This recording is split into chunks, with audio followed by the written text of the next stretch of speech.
Hello दोस्तों, कैसे हैं आप लोग। मैं हूं आपकी दोस्त और आप सभी का स्वागत करती हूं आपके अपने यूट्यूब चैनल बीपीएससी के योद्धा में। तो जैसा कि आप सभी जानते हैं कि हमारा एनसीईआरटी सीरीज चल रहा है, तो इस सीरीज को आगे बढ़ाते हुए मैं आप सभी के लिए क्लास 7th एनसीईआरटी पॉलिटी का चैप्टर सेकंड का पार्ट सेकंड लेकर आई हूं। तो इस पार्ट को स्टार्ट करने से पहले मेरा आप सभी से एक रिक्वेस्ट है कि अगर आप मेरे चैनल पर पहली बार आए हैं तो मेरे चैनल को सब्सक्राइब कीजिए।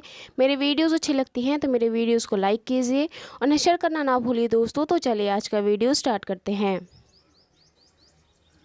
हमारा जो चैप्टर चल रहा है दोस्तों, स्वास्थ्य में सरकार की भूमिका। इसके तहत हमने देखा कि सरकार जो है हमारे स्वास्थ्य को बनाए रखने के लिए क्या क्या कार्य करती है, किस प्रकार से कदम उठाती है। इसके तहत हमने देखा कि जो है भारत में स्वास्थ्य की क्या जो है स्थिति है, और इसके साथ ही हमने दो बच्चों की कहानी के माध्यम से स्वास्थ्य में तुलना जो है अंतर को समझा। एक निजी अस्पताल और गवर्नमेंट अस्पताल के माध्यम से। एक बच्चे का नाम रंजन और दूसरे का अमन था, तो इसके माध्यम से हमने समझा कि किस प्रकार से निजी अस्पतालों में जो है अधिक पैसे लिए जाते हैं इलाज के बदले में। और वहीं जो है गवर्नमेंट अस्पताल की बात करें तो वहाँ पे जो है इलाज के लिए लंबी लाइनें लगानी पड़ती हैं। उसके साथ ही हमने हकीम से किस स्टोरी से समझा कि उनको जो है चोट लगने के बाद किस प्रकार से इलाज के लिए 14 घंटे तक भटकना पड़ा। बहुत सारे जो है अस्पताल में गए जहाँ पे उन्हें भर्ती नहीं लिया गया। तो इस प्रकार के जो है इस प्रकार से उनकी जान भी जा सकती थी। इस प्रकार की लापरवाही को भी हमने पढ़ा, जिसके कारण जो है उन्होंने हकीम शेख ने जो है सरकार पे केस कर दी। तो इसी चैप्टर को आगे बढ़ाते हुए आज हम देखेंगे दोस्तों कि हम जो है सरकार को कर क्यों देते हैं, हमें सरकार को कर क्यों देना चाहिए। तो आइए इसको स्टार्ट करते हैं। तो हमारा जो टॉपिक है दोस्तों वो है हमें सरकार को कर क्यों देना चाहिए। हम देखेंगे इसके तहत कि हम जो सरकार को कर देते हैं उस कर से सरकार हमारे लिए क्या क्या सुविधाएं करती है ना। सरकार जो है सरकार कर प्राप्त धन से का उपयोग विभिन्न प्रकार की सार्वजनिक सेवाओं को मुहैया कराने में करती है। ये सार्वजनिक सेवाएं क्या हैं दोस्तों, आइए देखते हैं। इससे नागरिकों का ही फायदा होता है। तो उसमें पहला जो है प्रतिरक्षा है, पुलिस है, न्यायिक व्यवस्था, राजमार्ग इत्यादि कुछ सेवाओं में सभी नागरिकों को लाभ जो है होता है। अन्यथा इन सेवाओं की व्यवस्था स्वयं नागरिक नहीं कर सकते हैं। तो यहाँ पे कहा जा रहा है कि सरकार जो हमारे द्वारा कष्ट जो है टैक्स लेती है, कर लेती है, उसका जो है वो हमारे लिए ही खर्चा करती है। उसमें पुलिस व्यवस्था, ताकि हम अपने घरों में शांति से रह सकें, इसके लिए प्रशासनिक व्यवस्था को सुदृढ़ रखने के लिए जो है इसका प्रयोग करती है। और साथ ही साथ जो है न्यायिक व्यवस्था को जो है या फिर आप हाई कोर्ट की बात करें, सुप्रीम कोर्ट की बात करें, इस प्रकार के कार्य को करने में जो है इन करों का प्रयोग किया जाता है। करों से ही कुछ विकासात्मक कार्य एवं सेवाएं उपलब्ध होती हैं, जैसे शिक्षा, स्वास्थ्य, रोजगार, सामाजिक कल्याण, व्यावसायिक प्रशिक्षण इत्यादि।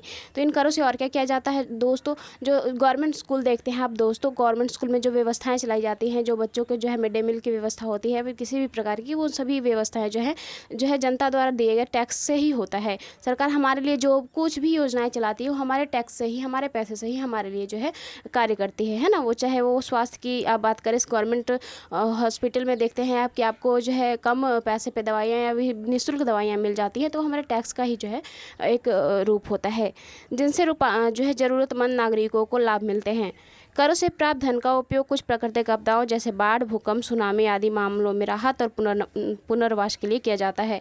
इसके अगर अलावा हम बात करें तो इसके अलावा जो है इन टैक्स का जो है करों का प्रयोग जो है भूकंप में जो है क्षतिग्रस्त क्षेत्रों को जो है राहत पहुंचाने के लिए, सुनामी जो है हमारे जो है आप सबको पता है कि हमारा भारत जो है तीनों ओर से समुद्र से घिरा हुआ है। तो जो तटीय क्षेत्र है, जो तट क्षेत्र पे गांव शहर बसे हुए हैं, जब जो है उनमें जो है लहरें आती हैं, सुनामी आती हैं, तो उससे उन सबको जो है क्षति होती है, जिससे जो है सरकार फिर से उनको वहाँ पे बसाने के लिए फिर से जो है वहाँ पे पैसे खर्चा करती है और जो है पुराने तरीके से फिर से रहने के लिए उनको जो है वहाँ पे जो है सुविधा मुहैया कराती है ना। अंतरिक्ष परमाणु एवं प्रक्षेपणों से संबंधित कार्यक्रम को भी करों के द्वारा प्राप्त राजस्व से ही चलाया जाता है। खास जो है सरकार खास तौर से गरीबों की कुछ सेवाएं प्रदान करती है जो वे बाजार से नहीं खरीद सकते हैं। इसका उदाहरण है स्वास्थ्य संबंधी सेवाएं। तो कह रहे हैं कि जो है कुछ खास जो है सेवाएं भी सरकार के द्वारा मुहैया कराई जाती है, जिन्हें आप पैसों से जो है दुकान से नहीं खरीद सकते हैं, वो सरकार ही मुहैया करा सकती है। उसके लिए जो है टैक्स देते हैं आप, उस टैक्स से ही आपके लिए कराती है ना। तो हमने देखा कि हमें सरकार को टैक्स जो है क्यों देना चाहिए, कर क्यों देना चाहिए, और इस कर से सरकार जो है हमारे लिए क्या क्या कार्य करती है। अब इस टॉपिक को आगे बढ़ाते हैं दोस्तों, आइए देखते हैं। अगला जो हमारा टॉपिक है हमने सार्वजनिक और निजी सेवाओं में जो है अंतर को देखेंगे। तो इसका पहला जो है टॉपिक हम स्टार्ट करते हैं, सार्वजनिक स्वास्थ्य सेवाएं। सार्वजनिक स्वास्थ्य सेवाएं क्या होती हैं, किस प्रकार से होती हैं, अब आपको उससे किस प्रकार का लाभ मिलता है, आइए इसके अंतर्गत देखेंगे हम। सार्वजनिक स्वास्थ्य सेवा। सार्वजनिक स्वास्थ्य सेवा स्वास्थ्य केंद्र व अस्पतालों की एक श्रृंखला है जो सरकार द्वारा चलाई जाती है। ये केंद्र व अस्पताल आपस में जुड़े होते हैं। केंद्र सरकार और जो है राज्य सरकार की जो अस्पतालें हैं एक साथ जुड़कर जो है कार्य करती हैं, जिसमें से ये शहरी और ग्रामीण दोनों क्षेत्रों को सुविधाएं प्रदान करते हैं और सभी बीमारियों का इलाज यहाँ पे प्रदान किया जाता है। जो प्राथमिक उपचार होते हैं इन ग्राम में जो एक प्राथमिक केंद्र खोले जाते हैं, वहाँ पे जो है इलाज मुहैया कराया जाता है। ग्राम के स्तर पर एक स्वास्थ्य केंद्र होता है जहां प्रायः एक नर्स और एक स्वास्थ्य सेवक रहता है। इन्हें सामान्य बीमारियों का इलाज का प्रशिक्षण दिया जाता है। ये जो ग्राम स्तर पर जो सेवक होते हैं, जो नर्स होती हैं, उन्हें जो है प्राथमिक इलाज का जो है प्रशिक्षण दिया जाता है कि फीवर में कौन सी दवाइयाँ देनी है। इस प्रकार के जो है छोटी मोटे इलाज का इन्हें प्रशिक्षण होता है। ये सब कर लेती हैं, लेकिन कुछ बड़ी बीमारियाँ हो जाए तो फिर इनके जो है अंदर की बात नहीं होती है। और वे प्राथमिक स्वास्थ्य केंद्र के डॉक्टर की देखरेख में कार्य करती है। कहीं कहीं भी ये डॉक्टर नहीं होते हैं, लेकिन नर्स आपको देखने को मिल जाएंगे, है ना। ग्रामीण क्षेत्र में ऐसा केंद्र जो है कई गाँवों की ज़रूरत को पूरा करता है। अगर आप जो है मान लीजिए कि फीवर हो गया आपको आधी रात को, तो आप कहाँ जाएंगे हॉस्पिटल के लिए, है ना। तो अगर ऐसी प्राथमिक सेवाएँ अगर आपके गाँव में उपलब्ध है तो आप वहाँ पर आराम से जा सकते हैं, वहाँ से जो है दवा ले सकते हैं, कुछ राहत आपको पूरी रात के लिए मिल जाएगी। सुबह होगी तभी तो कहीं जाएंगे, है ना। तो इस प्रकार की सेवाओं के लिए जो है कार्य करती हैं। जिला स्तर पर जिला अस्पताल होता है जो इन सभी स्वास्थ्य केंद्रों की देखरेख करता है। और बड़े शहर में कई सरकारी अस्पताल होते हैं, जैसे वह एक था जिसमें अमन को ले जाया गया, एक सरकारी अस्पताल था, है ना। और ऐसे भी विशेष सरकारी अस्पताल हैं जिनका जिक्र हाकिम शेख की कहानी में हुआ है। तो एक हाकिम शेख की स्टोरी को आपने तो पढ़ा ही था, तो उसमें देखा कि किस प्रकार से वो सरकारी अस्पताल में गए और जो है वहाँ पे उनको भर्ती नहीं लिया गया, तो उन्हें निजी अस्पताल का जो है सहारा लेना पड़ा। तो कुछ ऐसी अस्पतालें भी होती हैं। इन स्वास्थ्य सेवाओं को कई कारणों से सार्वजनिक कहा जाता है। सरकार ने सभी सरकारों को स्वास्थ्य सेवाएं प्रदान करने की जो है वचनबद्धता को पूरा करने के लिए ये अस्पताल और जो है स्वास्थ्य केंद्र स्थापित किए हैं। इन सेवाओं को चलाने के लिए धन उस पैसे से आता है जो लोग सरकार को टैक्स देते हैं। तो ये जो सार्वजनिक जो है सेवाएं जो चल रही हैं सरकार द्वारा, जो सार्वजनिक हॉस्पिटल हैं, उसका जो खर्चा आता है वो कौन उठाता है ना, ये बड़ी बात है। तो ये जो सरकारी अस्पताल होते हैं, जो भी सरकारी चीज़ें होती हैं, उसका जो खर्चा होता है वो जनता ही देती है, लेकिन टैक्स के माध्यम से इतनी सारी जनता है सभी देते हैं, तो सभी के टैक्स से ही इसका जो है कार्य होता है और हमें जो है हमारे ही पैसे से हमें इलाज का जो है सुविधा प्रदान किया जाता है। इसलिए ये सुविधाएं सबके लिए हैं। सार्वजनिक स्वास्थ्य व्यवस्था का एक महत्वपूर्ण पहलू यह है कि इसका उद्देश्य अच्छी स्वास्थ्य सेवाएं निःशुल्क या बहुत कम कीमत पर देना है।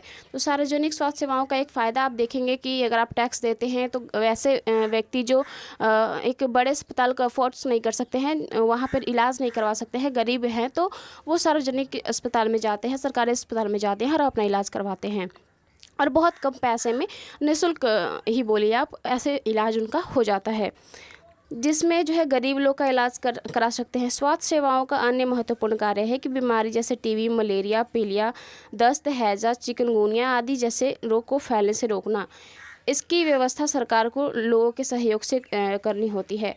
तो और भी इसका जो कार्य होता है कि अगर आप देखेंगे कि ऐसा क्षेत्र जहाँ पे बहुत ज़्यादा गंदगी है तो वहाँ पे बहुत सारे पाउडर होते हैं, ऐसा सरकार के द्वारा लाए जाते हैं, जिससे जो है छिड़काव से वहाँ की जो है गंदगी साफ़ हो जाती है। ऐसे कार्य जो है सरकार के द्वारा कराए जाते हैं। और जहाँ पे नालियाँ हैं बहुत ज़्यादा, तो नालियों को भी ढकने के लिए या फिर वहाँ पे कुछ केमिकल डाले जाते हैं जिससे वहाँ पे कुछ मच्छर जो है ना पनपे। इस प्रकार के कार्य जो है सरकार द्वारा स्वास्थ्य के क्षेत्र में किए जाते हैं। दोस्तों, यहाँ पर दिया गया है उदाहरण के लिए कि मच्छरों को पैदा होने से रोकना, ये अभियान को सफल बनाने के लिए सुनिश्चित करना पड़ेगा। इस क्षेत्र के अपने कूलरों और छत पे जो कूलर होते हैं उनमें जो है पानी समय समय पर बदला जाए और वहाँ का जो उसको जो है ढक कर रखा जाए। इस प्रकार के जो है निर्देश दिए जाते हैं कि ताकि आप बीमार ना पड़े, है ना। तो हमने जो है हाकिम शेख की कहानी को पढ़ा था, तो इनकी कहानी जो है इन्होंने केस करा था, तो अब इनके जो है केस पे क्या फ़ैसला आता है, इस फैसले को देखते हैं दोस्तों, है ना। कोर्ट ने हाकिम शेख के फैसले पर जो है अपनी सुनवाई करते हुए कहा कि हमारे संविधान के अनुसार लोगों के हित को सुनिश्चित करना और सबको स्वास्थ्य सेवाएं प्रदान करना सरकार का प्राथमिक कर्तव्य है। सरकार को हर व्यक्ति के जीवन अधिकार की रक्षा करनी है। अदालत ने कहा कि हाकिम शेख को जिन कठिनाइयों से गुजरना पड़ा उनसे उनकी जान भी जा सकती थी। इन्होंने कहा कि 14 घंटे तक जो ये अस्पताल के चक्कर काटते रहे, फिर भी जो है इनको कहीं पे एडमिट नहीं किया गया, तो इससे इनकी जान भी जा सकती थी। इस प्रकार से इनके जीवन की स्वतंत्रता के साथ खिलवाड़ हो रहा है ना। यदि कोई अस्पताल समय पर व्यक्ति को इलाज नहीं प्रदान करता है तो इसका तात्पर्य है कि उसे जीवन की सुरक्षा नहीं दी जा रही है, जो कि हमारा मौलिक कर्तव्य है दोस्तों। तो इस प्रकार से कोर्ट ने जो है निर्देश दिए। इसके साथ ही अदालत ने यह भी कहा कि सरकार का कर्तव्य है कि वह मरीजों को आवश्यक सेवाएं प्रदान करे, जिसमें आकस्मिक इलाज यानी कि इमरजेंसी की भी एक व्यवस्था होनी चाहिए कि अगर कोई ऐसा व्यक्ति जिसको तुरंत ही इलाज की ज़रूरत है तो उसके लिए कम से कम एक इलाज का व्यवस्था होना चाहिए, जिससे उसकी जान बचाई जा सके, है ना। अस्पताल और उनके स्वास्थ्य संबंधी कर्मचारियों को भी इन्होंने एक आवश्यक इलाज प्रदान करने की जिम्मेदारी को पूरी करने के लिए कहा कि आप जो कर्मचारी हैं, जो स्वास्थ्य सेवाओं में जो कर्मचारी हैं, उन सभी का भी एक कर्तव्य होना चाहिए कि जो व्यक्ति वहाँ पर इलाज के लिए गया है उन्हें किसी भी प्रकार से इलाज मुहैया कराया जाए, है ना। कई सरकारी अस्पतालों ने हाकिम शेख का इलाज करने से मना कर दिया था, इसलिए अदालत ने राज्य सरकार को निर्देश दिया कि वह हाकिम शेख द्वारा इलाज पर व्यय किए गए पूरे पैसे को भुगतान किया जाए। तो कोर्ट ने कहा कि जो हाकिम शेख निजी अस्पताल में जो अपना इलाज करवाया इन्होंने, इससे उनका जो है जितना भी पैसा भुगतान हुआ, जितना भी पैसा लगा, उन पैसे को जो है आप वापस करेंगे। राज्य सरकार को ये निर्देश दिया गया कोर्ट के द्वारा, है ना। तो अभी तक तो हमने सार्वजनिक सेवाओं की बात करी कि सार्वजनिक सेवाएं जो है किस प्रकार से होती है, और सार्वजनिक सेवाओं में जो है सरकार जो हमारे लिए कार्य करती है वो किस प्रकार से करती है, कहाँ से करती है, जो उसका पैसा होता है वो कहाँ से आता है ना। तो आगे हम देखते हैं निजी स्वास्थ्य सेवाएं। अब हम निजी स्वास्थ्य सेवाओं के बारे में पढ़ें कि ये जो है किस प्रकार से अपना कार्य करती है। उससे पहले हम आपको सार्वजनिक अस्पताल की कुछ तस्वीर को दिखाना चाहेंगे। यहाँ पे देखिए, और इस प्रकार से यहाँ पे देखिए कि इस बच्चे को जो है यहाँ पे सरकारी अस्पताल में अपने बीमार बच्चे के साथ एक औरत है। यूनिसेफ के अनुसार हर साल 10 लाख बच्चे ऐसे संक्रमण से मारे जाते हैं जिनको रोकना जो है असंभव है। तो इस प्रकार की जो है व्यवस्था अगर रहेगी तो बच्चे बिल्कुल ही, अगर इसमें कोई शक नहीं है कि उनकी जान चली जाएगी। देख रहे हैं आप यहाँ पे ना अच्छी तरीके की जो है सफाई है, ना कोई व्यवस्था है ना। तो ये लाचारी को दिखाता है स्वास्थ्य संबंधी सेवाओं में, है ना। आइए दोस्तों, तो हमने सार्वजनिक क्षेत्र की कुछ समस्याएं देखी। अब जो है निजी क्षेत्र में भी हालांकि अच्छा इलाज होता है, नो डाउट, लेकिन वहाँ पे जो है अगर आप फीस की बात करें तो बहुत ज़्यादा है। जो एक आम आदमी जो गरीब है वो बिल्कुल ही जो है इसको अफोर्ड नहीं कर सकता है।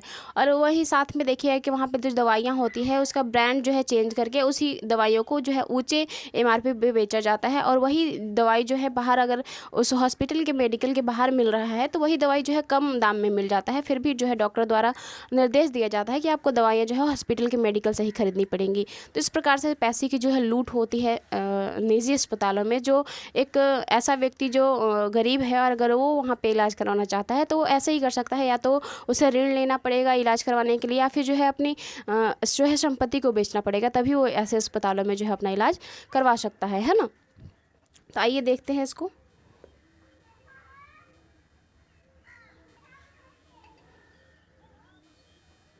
हमारे देश में कई तरह की निजी स्वास्थ्य सेवाएं पाई जाती हैं। बड़ी संख्या में डॉक्टर अपने निजी दवाखाने चलाते हैं। ग्रामीण क्षेत्रों में पंजीकृत चिकित्सा व्यवसाय मिल जाते हैं। शहरी क्षेत्रों में ये बड़ी संख्या में डॉक्टर्स होते हैं जिनमें बहुत से विशेषज्ञ की सेवाएं होती हैं। जो है निजी रूप से चलाए जा रहे अस्पताल में नर्सिंग होम भी होते हैं। काफ़ी संख्या में प्रयोगशालाएं होती हैं जो प्रशिक्षण करती हैं। वे विशिष्ट सुविधाएं उपलब्ध कराती हैं, जैसे एक्सरे, अल्ट्रासाउंड। ऐसी दुकानें भी हैं जहां से हमें दवाइयाँ खरीदने जो है पड़ती हैं। तो निजी अस्पतालों की जो है एक निजी अस्पताल में अगर आपको इलाज करवाना है तो वहाँ पे तो पहले अगर आप हॉस्पिटल्स में जाते हैं तो आपको जो है बहुत ज़्यादा टेस्ट लिखना पड़ता है, बहुत ज़्यादा दवाइयाँ लेनी पड़ती हैं, और आपको अल्ट्रासाउंड के लिए अलग जाना पड़ेगा, एक्सरे के लिए जो है आपको कहीं और जाना पड़ेगा। अगर आपको कुछ और कोई और टेस्ट करवाना है, आपको यूरिन टेस्ट करवाना है, ब्लड टेस्ट करवाना है, तो अलग अलग विभाग में जाना पड़ता है, और उसके भी जो है अलग अलग चार्ज होते हैं, है ना। जैसा कि नाम से ये स्पष्ट हो रहा है कि निजी स्वास्थ्य सेवाएं, तो निजी स्वास्थ्य सेवाओं पर सरकार का स्वामित्व नहीं होता है, उनका नियंत्रण नहीं होता है, क्योंकि ये जो है निजी अस्पताल होते हैं जो सरकार के अंडर में बिल्कुल भी नहीं होते हैं। सार्वजनिक स्वास्थ्य सेवाओं के विपरीत इन निजी स्वास्थ्य सेवाओं में मरीजों को हर सेवाओं के लिए बहुत ज़्यादा धन व्यय करना पड़ता है। अगर आपको एक छोटा सा टेस्ट भी करवाना है तो जिसका जो है मूल्य अगर आप गवर्नमेंट में करवाते हैं तो अगर 100 रुपये की है, तो वही अगर आप ये प्राइवेट हॉस्पिटल्स में जाते हैं तो उसका 500 बढ़ जाएगा, है ना। तो इस प्रकार के जो है उसके जो है अलग पैसे भी लगते हैं, और बहुत ज़्यादा पैसे लगते हैं जो एक आम आदमी के लिए बहुत ही मुश्किल है ना। आज निजी स्वास्थ्य सेवाएं चारों ओर दिखाई देती हैं। अब तो बड़ी बड़ी कंपनियां जो है अस्पताल भी चलाने लगी हैं। कुछ कंपनियां दवाई को बनाने बेचने में भी लगी हैं। शहरों में कोने कोने में दवाई की दुकानें देखी जा सकती हैं। अगर आप प्राइवेट हॉस्पिटल्स की बात करें, मेडिकल की बात करें, तो आपको हर कोने में मिल जाएगा एक मेडिकल स्टोर, जहाँ पे जो है जहाँ पे जिस अस्पताल में आप गए हैं उसी अस्पताल का एक मेडिकल स्टोर होता है। आपको वहीं से दवाइयाँ खरीदने की जो है हिदायत दी जाती है। और अगर आप बाहर से दवाइयाँ खरीदते हैं तो डॉक्टर्स लोग बोलते हैं कि नहीं, आप यहीं से खरीदिए, है ना, और वो ऐसे ब्रांड लिखेंगे, ब्रांड के हिसाब से दवाइयाँ लेने को बोलेंगे, ना कि उसी दवाई का जो है असर उतना ही होगा जितना वो बाहर जो दवाई मिल रहा है। लेकिन आप उसी जो है डॉक्टर उसी दवाई को बोलेंगे कि आप इसी दवाई को लेकर आइए, है ना। तो इससे जो है डॉक्टर का भी फ़ायदा होता है, वो MRP पे बेचा जाता है, MRP प्राइस पे। तो इस प्रकार की जो है, तो आज हमने देखा कि जो है निजी क्षेत्र और सार्वजनिक क्षेत्र में जो हॉस्पिटल्स की क्या जो है स्थिति है। तो आज का जो पार्ट सेकंड था हमारा यहीं पे समाप्त होता है। हमारे पार्ट सेकंड को एंड तक देखने के लिए थैंक यू सो मच। मिलते हैं नेक्स्ट वीडियो में इसके थर्ड पार्ट के साथ। Bye, take care.